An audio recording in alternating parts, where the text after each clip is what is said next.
ഇന്നൊരു ഫ്രൈഡേ ദിവസമാണ്. മിക്ക ഫ്രൈഡേയ്സിൽ തിരക്കില്ലാത്ത ദിവസങ്ങളാണ്.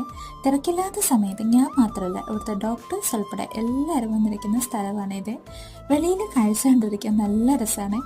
ഈ കാണുന്ന ബിൽഡിങ്ങിലെ ലൈറ്റ്സ് കണ്ടപ്പോൾ എനിക്കൊന്ന് പസിൽസ് ഒക്കെ പോലെ തോന്നി. ഡ്യൂട്ടി കഴിഞ്ഞ പാടെ അപായിട്ട് ഞാൻ വെളിയിലിറങ്ങിട്ടോ. ഇന്നത്തെ ആകാശം കണ്ടിട്ട് മഴ പെയ്യുമെന്ന് തോന്നുന്നുണ്ട്. അങ്ങനെ ഞാൻ ബസ്സിൽ കയറി നേരെ പോയത് ഫാർമസിയിലേക്കാണ്.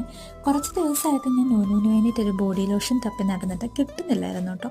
ഇവിടുത്തെ ഫാർമസിയിൽ പിന്നെ കിട്ടാത്ത സാധനങ്ങളായിട്ട് ഒന്നുമില്ലായി. അങ്ങനെ ഒരു ബോഡി ലോഷനും മേടിച്ച് അടുത്ത ബസ് പിടിച്ച് നേരെ വീട്ടിലേക്ക് പോയിട്ടോ. ആകാശം ഇപ്പോഴും മൂടിക്കെട്ടി തന്നെ നിൽക്കുവാണേ.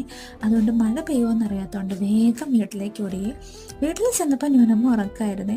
ഇപ്പോൾ കുറച്ച് ദിവസമായിട്ട് ഡ്യൂട്ടി കഴിഞ്ഞ് വന്നാലുള്ള എൻ്റെ ഏറ്റവും ഫേവറേറ്റ് ആയിട്ടുള്ള ടൈം ഇതാണ്, ന്യൂനമ്മയായിട്ടുള്ള വർത്തമാനം. ഇവിടെ നാട്ടിലായിരുന്ന സമയത്ത് ഞാനത് ഒരുപാട് മിസ് ചെയ്തിട്ടുണ്ട് കേട്ടോ. അപ്പോൾ അടുത്ത വീട്ടിലേക്ക്